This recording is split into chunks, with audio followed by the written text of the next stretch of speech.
Hello YouTube and welcome back to another video. Now I know going to the gym can be very daunting for most people, and embarking on this fitness journey to get in better shape, feel better about yourself, it can be very misleading, and I know that there's a ton of misinformation out there, so it kind of puts everybody in a spiral of what to do, what not to do.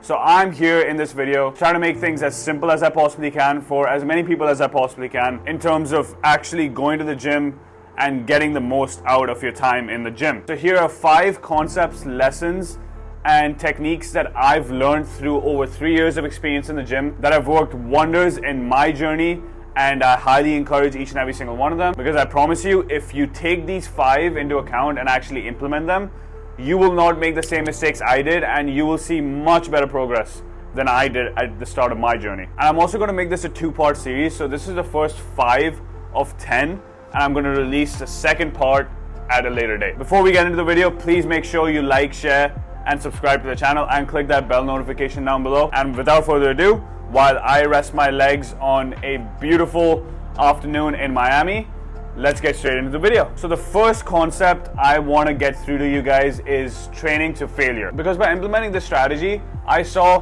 by far the most amount of gains I ever have in my life. Now, don't get me wrong, I'm not saying that you have to take each and every single set to failure and never have a few reps in the tank. But what I am saying is training to failure has unlocked new levels of physical and mental strength for myself and for my clients for 2 main reasons. Firstly, your muscles don't understand how much weight they lift. They only understand stress. So even if you lift a shitload of weight on an exercise, but you aren't necessarily challenging them and going to failure and seeing what your muscles can or cannot handle, are you really giving them a reason to grow?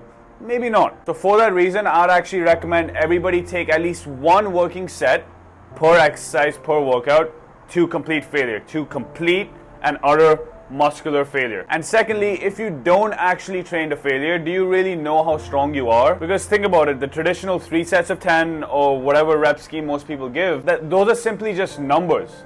They don't really tell you the amount of effort you put in. And even if something does tell you at like an RPE of 7 or 8, you'll only get to know that's RPE 7 or 8 if you know what an RPE 10 feels like. So simply going based on how you feel or going based on the numbers themselves won't really cut it. Keep in mind, guys, you're going to the gym for a reason, and going to the gym is not supposed to be a walk in the park. It's supposed to be a place where you can challenge yourself. The second concept is eccentrics are king. So if you don't know, the eccentric part of the motion or eccentric part of the movement of any exercise is the lowering phase. So if you take a bicep curl, this part where you're lowering the weight is called the eccentric motion.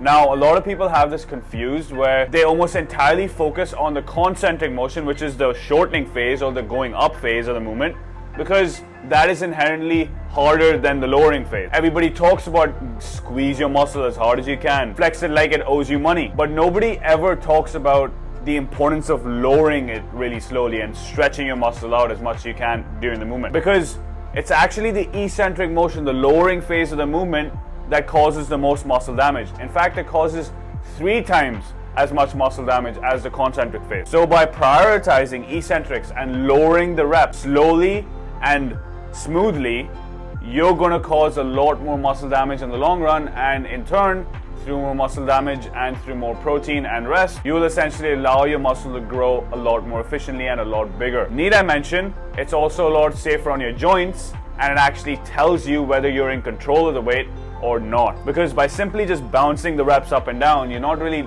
necessarily using or engaging the muscle as effectively as if you actually control the weight on the way down. The third concept is there are multiple ways to progressively overload your muscles. Now, I'm sure you guys have heard the concept of progressive overload and how important getting stronger is in terms of getting bigger muscles, which I completely agree and I stand by. Now, although in most cases a stronger muscle usually leads to a bigger muscle, that is not the only way or the end-all be-all in terms of building more muscle. There are several other ways to incorporate progressive overload and actually build more muscle. First way you could do it is time under tension. So how long are you actually putting that muscle under stress? So for example, if you're doing a bicep curl, you come up for 1 second, you come down for 1 second, and you pause for 1 second.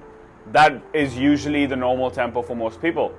But in order to create more tension for your muscle and in turn more damage and more growth, maybe you could do 1 second on the way up, 3 seconds on the way down, and a 1 second pause.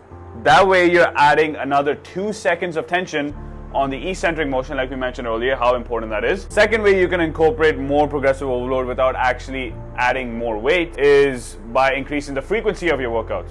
So if, let's say for example, for the first 3 or 4 months, you were hitting each and every single muscle group once a week, now you could bump it up to twice a week, because if you're a natural, something called muscle protein synthesis, which is essentially in layman's terms the growth or the rebuilding phase of your muscles, it only lasts up to 72 hours. So as long as you get enough rest in between each workout, you can realistically hit every single muscle group twice a week. And that is just a lot more efficient in terms of building more muscle. And third is decreasing your rest time. So let's say on week 1, you're resting 2 minutes in between each set of bench press. Maybe now you can lift the same amount of weight, but instead of resting 2 minutes, you can rest 1 minute. That essentially tells you that your muscles have adapted and grown stronger, and it's probably getting used to the amount of weight you're lifting and probably needs a bigger stimulus. The fourth concept is too much is not the answer. Now I get it, most people suffer from the problem of simply just not moving or doing enough, but there's a large minority of people like myself in the past who suffered from the opposite, which was overtraining or doing too much. Look, I get it. As a former athlete myself, I would find any possible way to outdo my competition, become a better athlete, try to do more and get an advantage in some sort of way by either training twice a day or working out every single day of the week. But I'm telling you from personal experience that that is not how you do things, and that's not the best course of solution. Because it's not just your muscles you're taxing your nervous system as well. When you lift weights, especially heavier weights, you're putting in a lot of effort and focus and energy into each and every single rep. And essentially your muscles work by your nervous system and your nerves firing. If you keep doing it and you don't allow it enough time to recover, essentially they're just going to get slow and you're going to be sloppy.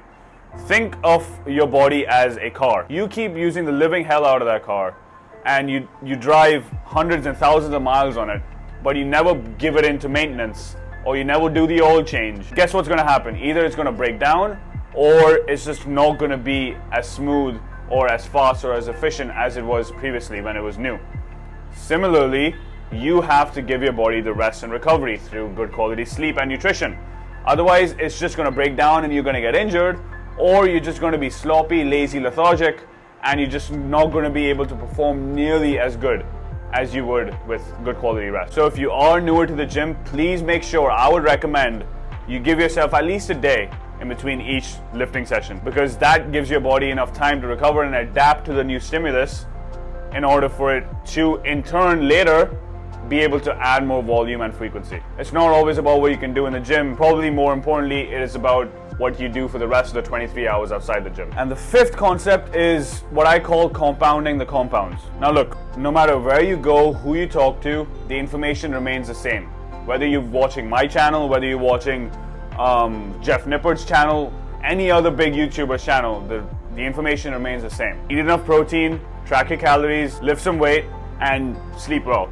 That's it. There's no rocket science. Your focus in the gym should be getting stronger and getting more efficient on the bread and butter movement patterns. And those are bench press, overhead press, rows, pull-ups, deadlifts, squats, and lunges. And I say this for two main reasons. Number one is because they have the most room for growth. Think about it. All these exercises that I just mentioned, they're tiring and taxing for a reason. It's because they're compound movements, and compound movements essentially mean you engage multiple joints and multiple muscles throughout the range of motion. Now, given that you're engaging a lot of muscles in one movement, you're probably going to be stronger on that movement too. Think about it. There's a reason why you bench press more than you bicep curl.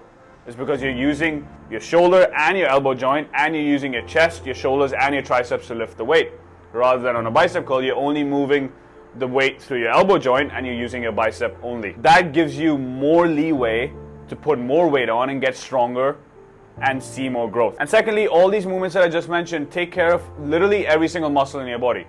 So especially if you're a newer person to the gym and you're not an advanced lifter trying to target a specific muscle, you really don't need to add in more isolation exercises on top of all these compound movements. That essentially means you can save time in the gym and prioritize recovery outside the gym so that you can get bigger and get stronger, because that is where you get bigger and get stronger. Now, don't get me wrong. I'm not saying that you should not be doing isolation exercises at all. In fact, every well-rounded training program should and has to include isolation exercises to target specific muscles. But even then, the bread and butter movements, like I just mentioned, should be the main focus of every single gym goer and every single well-rounded program. So that's it for part 1, guys. I hope you guys took something away from it. These 5 concepts are essentially the bedrock of how I saw the most amount of progress in the gym and how most of my clients see the most amount of progress in the gym too.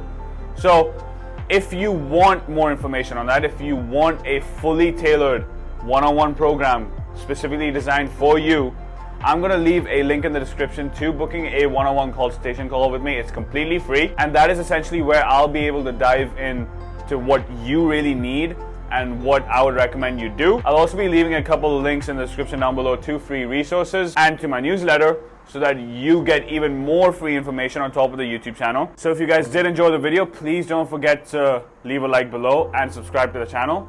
And stay tuned for part 2 on this series. And as always, if you decided to stick around and watch the whole video, I really do appreciate you guys. And I'll see you guys in the next one.